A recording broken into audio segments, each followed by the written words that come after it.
Hoy, por cierto, en Train Your Brain by Buzan estaba mal la portada porque el tema de hoy es los 9 cerebros del pulpo y cómo utilizarlos, porque nosotros como seres humanos les voy a decir que también tenemos 9 cerebros.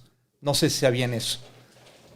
Entonces, el tema de hoy, el tema de la anterior sesión fue cómo dormir en forma natural, pero el tema de esta sesión tiene que ver con el pulpo, los 9 cerebros del pulpo y los 9 cerebros del ser humano. Entonces, ¿cuál es este tipo de cerebro, ¿no?, que tenemos? Y para esto voy a compartir con ustedes una presentación que tiene que ver con los cerebros del pulpo, los cerebros del ser humano y cómo usarlos para tomar una ventaja competitiva en este mundo cada vez más complejo, más dinámico. Y los pulpos, no sé si sabían, pero los pulpos tienen 9 cerebros. Su cerebro principal está en la cabeza del pulpo, pero los cerebros secundarios están en cada tentáculo y en general tienen los pulpos 8 tentáculos y por lo tanto tienen 9 cerebros.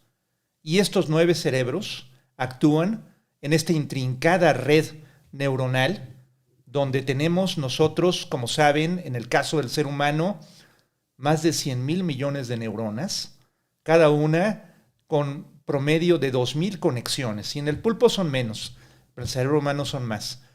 ¿Y cuál es entonces esta analogía entre el pulpo y el cerebro de los humanos? Porque el cerebro de los humanos, decimos, una analogía, no es que tenga 9 cerebros físicos, pero sí tiene 9 cerebros en términos de los esquemas del pensamiento. Entonces, cuando hablamos de estos 9 cerebros, hablamos también de que tenemos una capacidad para enfrentar el mundo actual y el mundo futuro. Vamos a poner un contexto acerca de por qué tenemos que usar estos 9 cerebros como el pulpo. En el caso del pulpo, por cierto, se ha comprobado que es un animal muy inteligente, que es también, por ejemplo, un arquitecto, porque a través de sus tentáculos puede construir cosas a través de asirse de las piedras y después también de otras cosas que encuentra en el mar. Puede construir sus casas, por así decirlo. Puede también atrapar sus alimentos, desplazarse, etc. Y así como el pulpo puede ejercer esta inteligencia, el ser humano puede ejercer también una inteligencia importante. Y más hoy, más que nunca.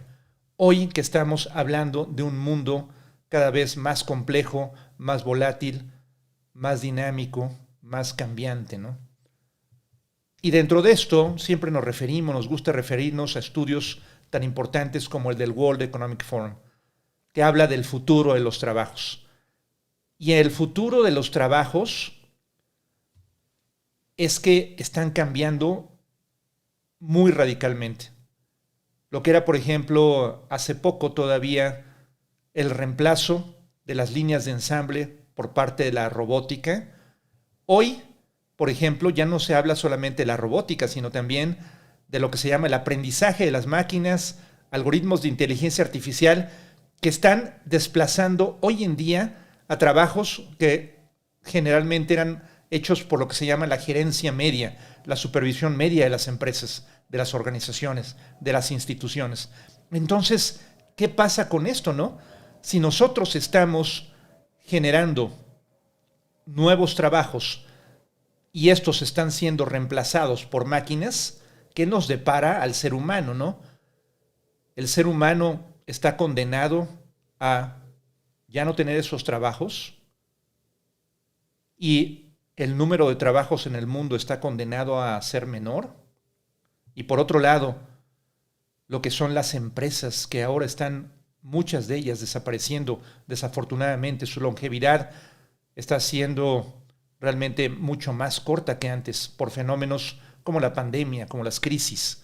¿Estamos condenados a esto?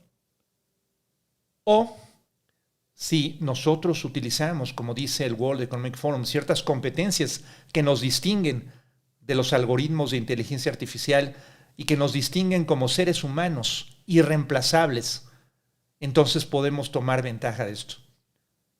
Y el mensaje en este live es que si bien se está haciendo una transformación radical de la fuerza de trabajo, y a lo mejor no lo vemos porque estamos dentro del mismo río, dentro del mismo mar, y no somos capaces de percibir lo que está pasando.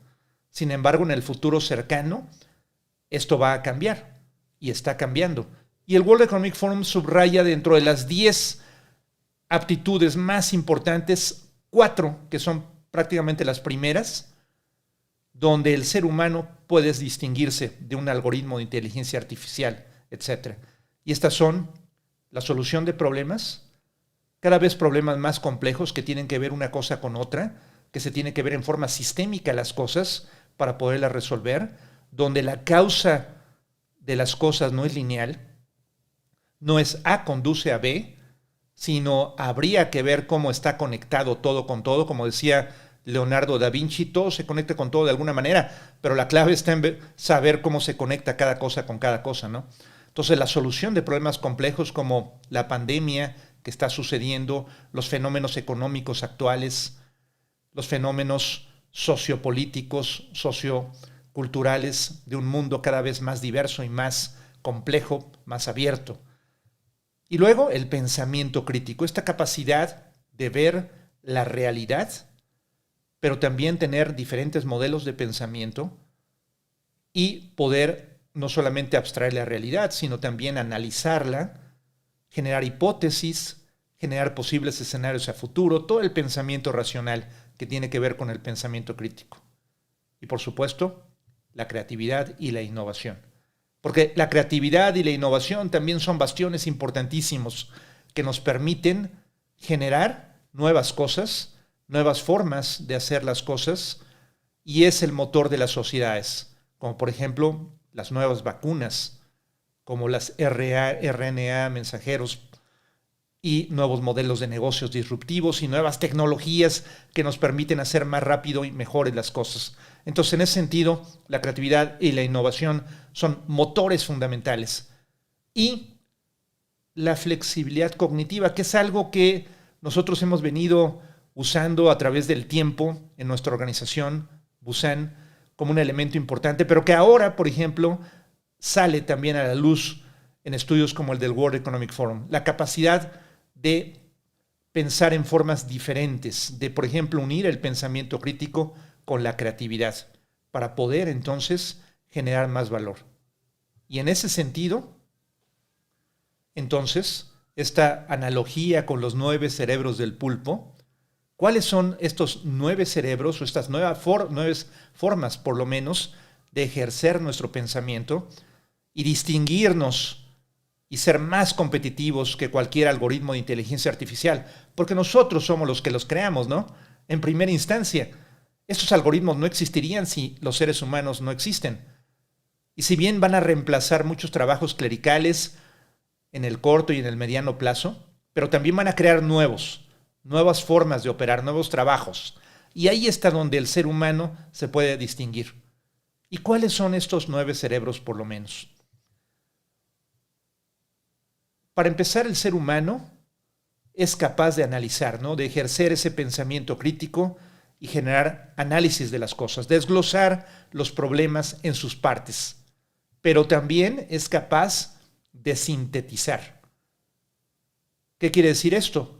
De un conjunto de datos que se analizan, o de cosas o de situaciones que pueden también tener carácter emocional, carácter racional. Nosotros podemos sintetizar en pocas cosas y llegar a conclusiones importantes. Entonces, esta capacidad de análisis y de síntesis, cuando se usan al mismo tiempo, se potencian. Y el ser humano también puede ejercer el pensamiento lógico, el pensamiento crítico, pero también los impulsos de imaginación. Hay todavía muchos gurús de la creatividad que dicen que la creatividad tiene que ver con la imaginación, tiene que ver con el lado derecho del cerebro. Y realmente no es así. Sin lógica, sin un aterrizaje de las cosas, no existe realmente creatividad. Puede haber impulsos de imaginación, grandes impulsos de imaginación, como por ejemplo cerebros como los de Albert Einstein o Thomas Alva Edison, etcétera, Salvador Dalí, por ejemplo, en sus ensoñaciones generaban impulsos de imaginación muy importantes. Por ejemplo, Albert Einstein, he compartido con ustedes cuando estaba sentado en un árbol cercano a las cordilleras de los Alpes suizos, cerca del Matterhorn, y un día le llegó la idea de que el universo, o la ensoñación, de que iba a un viaje por el universo y que cuando regresó de ese viaje, resulta que estaba en el mismo lugar de donde había empezado. Y dijo, ¿por qué? Y esto básicamente lo llevó a la teoría de que el universo es curvo y que el universo es finito. Pero esa imaginación salió ¿de dónde? Salió de una incubación de ideas que tenía ya Albert Einstein por un tiempo importante, de diferentes experimentos, de diferentes cosas que después su cerebro pudo combinar, pudo adaptar, y entonces le dio, con esa combinación de lógica e imaginación, una teoría, que el universo debería ser curvo, como hoy sabemos que esa es la teoría actual. Y luego está la capacidad del ser humano de ver el detalle de las cosas, el detalle y analizar cada cosa en un problema, por ejemplo, desglosarlo en sus partes, pero también ver la forma sistémica de las cosas. Estamos preparados para hacer eso. Entonces, podemos ver también el sistema, el gran sistema, y ver cómo las partes se conectan con el todo y cómo en ese sistema lo que sucede está influenciado por la relación que existe entre las partes. Y así podemos analizar fenómenos tan complejos como la pandemia actual, que tiene repercusiones económicas, de salud, socioculturales, emocionales, y podemos tomar mejores decisiones. También en una empresa, en una institución, deberíamos de poder ver el sistema completo, ¿no? Para poder entonces tomar decisiones adecuadas y no pensar que todo es lineal. A está producido por B, una cadena causal muy simple, pero que prácticamente en el mundo actual ya no existen esas relaciones tan fáciles, excepto en problemas muy simples. Entonces, esta forma de ver sistémicamente las cosas nos permite, por lo tanto, generar, en este caso, una forma diferente de observar la realidad, una forma mucho más poderosa. ¿Y cuál es entonces ese séptimo y octavo cerebros?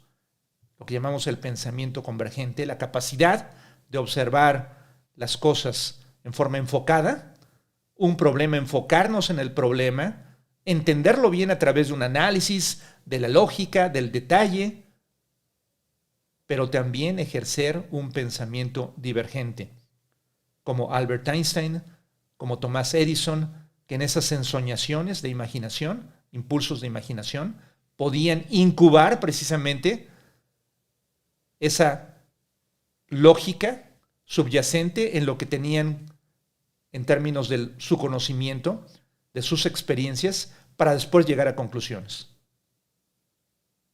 ¿Y cuál es el noveno y más importante cerebro? Que en este caso es nuestro cerebro, nuestra corteza cerebral, nuestra capacidad de pensar, pero también interactuar con otras partes del cerebro más abajo de la corteza.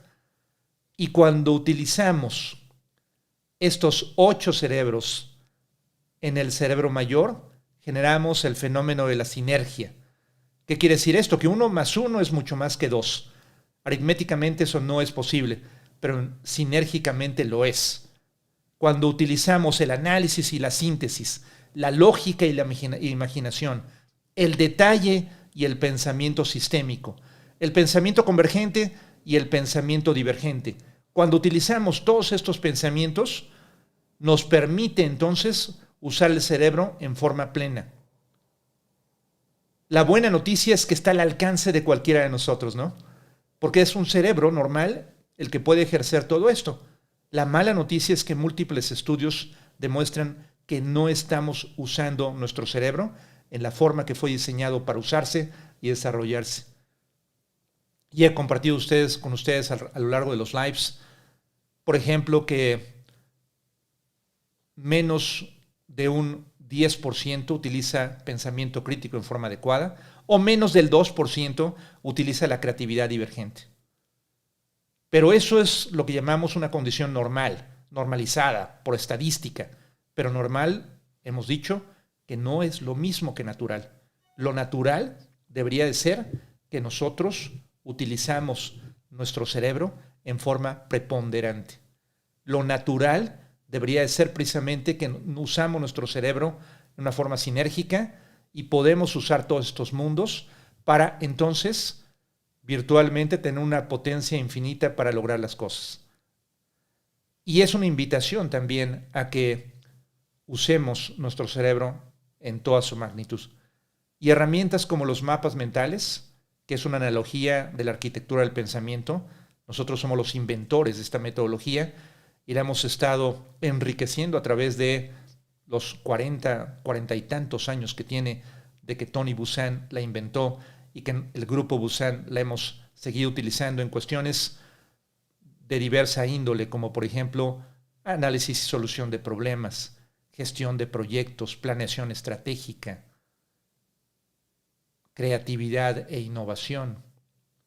Y más allá de eso también inclusive para nuestra vida propia, ¿no? Planear qué vamos a hacer con nosotros en nuestro futuro, nuestro propósito de vida, nuestro plan de vida y carrera, etc. Entonces, el mapa mental representa precisamente toda esta arquitectura del pensamiento y nos permite usar en forma natural todas estas habilidades. En los siguientes lives les voy a dar algunos ejemplos de cómo el mapa mental puede utilizarse para cosas como estudiar mejor, leer mejor y encapsular un libro en la esencia del libro a través de un mapa mental, hacer un plan estratégico, hacer una transformación digital de un negocio. Puede ser pequeño, puede ser de una sola persona o puede ser un negocio más grande.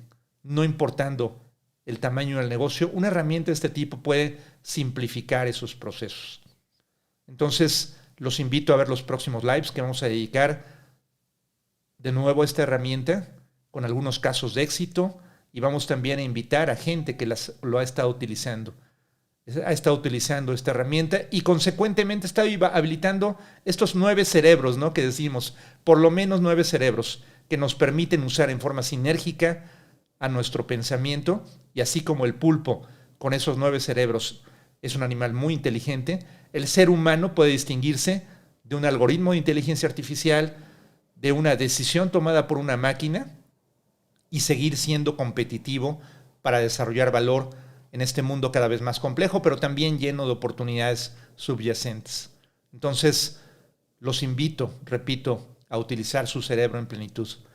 Y este cerebro, utilizar cosas como el pensamiento crítico, que es precisamente cuando se usa el cerebro en forma preponderante, podemos ejercer ese pensamiento crítico, podemos ejercer esa creatividad divergente que nos permite inventar nuevas tecnologías, nuevas formas de hacer las cosas, nos permite tener un pensamiento sistémico que es vital en hoy y en el futuro, ver no solamente las partes, sino los sistemas humanos, los sistemas empresariales, los sistemas económicos, los sistemas socioculturales. Y de ahí poder resolver problemas cada vez más complejos que requieren también precisamente el pensamiento crítico, la creatividad, el pensamiento sistémico y tener la capacidad de esta flexibilidad cognitiva, ¿no? De poder pensar en diferentes formas, de poder utilizar, por ejemplo, nuestras emociones en forma sinérgica, en lugar de que nuestras emociones sean como un amo que nos guía solamente a actuar como animalitos. No, nuestras emociones nos pueden guiar a tomar buenas decisiones cuando se usa en forma adecuada. Y la combinación del pensamiento racional con las emociones, como hemos visto en otros lives, nos permite también tomar mejores decisiones. Y la combinación del pensamiento crítico, la creatividad, el pensamiento sistémico, con gran flexibilidad cognitiva, nos permite precisamente resolver problemas, por complejos que sean. Y como decía mi gran amigo Tony Buzan, mi gran maestro, el pensamiento, el pensar, así como en estas esculturas de Augusto Rodin, el pensar es lo que nos distingue a los seres humanos y lo que nos va a dar la pauta para crear sociedades más igualitarias, más desarrolladas, más trascendentes y más potentes, con más riqueza. Porque curiosamente, luego vamos a dedicar otro live para analizar el fenómeno de que curiosamente tenemos un mundo de abundancia. Y sin embargo, en este mundo de abundancia todavía hay, la mayoría de las personas son pobres. De los 7.700 millones de personas que hay en el mundo, muchos todavía no tienen los recursos o no tienen la educación, el acceso a servicios adecuados. Pero mucho tiene que ver también con la solución de problemas complejos. Pero, por otro lado, el mundo es abundante y el mundo está lleno de oportunidades. Entonces, es una dicotomía importante que tenemos que tomar en cuenta, ¿no? Porque si bien este mundo está lleno de oportunidades, a veces no hay los vehículos para llegar a ellas. Entonces, los invito a suscribirse al canal, a poner también las notificaciones para que les lleguen estas notificaciones a tiempo y ustedes puedan también ser parte de lo que llamamos los guerreros de la alfabetización del pensamiento y parte de este grupo, de esta comunidad de guerreros del pensamiento que van a hacer un cambio en la sociedad. Queremos generar esta revolución desde nuestro reducto, desde nuestra organización, desde Londres, que es donde están los cuarteles generales de nosotros, pero también en Latinoamérica, en Estados Unidos, en Canadá, en el resto del mundo. Yo soy el director y presidente de la parte de las Américas, pero también presidente de la División de Educación del Grupo Buzan. Aquí estamos para ayudarlos, para generar esta revolución junto con ustedes. Pero sin ustedes, realmente esto no se activa. Una invitación a esta participación. Y aquí tenemos comentarios de Raúl Aguilar. Saludos desde Perú. Saludos, Raúl. Saludos, Carlos Robledo. Saludos desde Puebla, México. Saludos también. François Aviñón. Saludos también desde España, François. Que en España ya son las 7 de la noche, 8 de la noche. Saludos desde todas las partes del mundo. Y si tienen algún comentario, si tienen alguna reflexión final, estamos llegando al límite de nuestras transmisiones, que siempre queremos no quitarles mucho el tiempo, sino agregarles valor en términos de un poco cambiar el paradigma, ¿no?, de lo que es la humanidad actual y futura. Nosotros vemos un mundo abundante a pesar de las crisis severas. Nosotros vemos un mundo de oportunidades en la medida que usemos nuestro cerebro, en la forma que fue diseñado para usarse y desarrollarse. Entonces, la próxima semana los invito a la próxima transmisión, que será, les avisaremos con tiempo si será el martes o miércoles, pero normalmente las hacemos los martes. Ahora la hicimos este miércoles, pero los invito a ser parte de esta comunidad, los invito a ser parte de esta revolución. Y no me queda más que desearles lo mejor para el resto de su semana, que estén sanos y salvos y que sea una semana muy productiva. Y nos vemos entonces la próxima semana.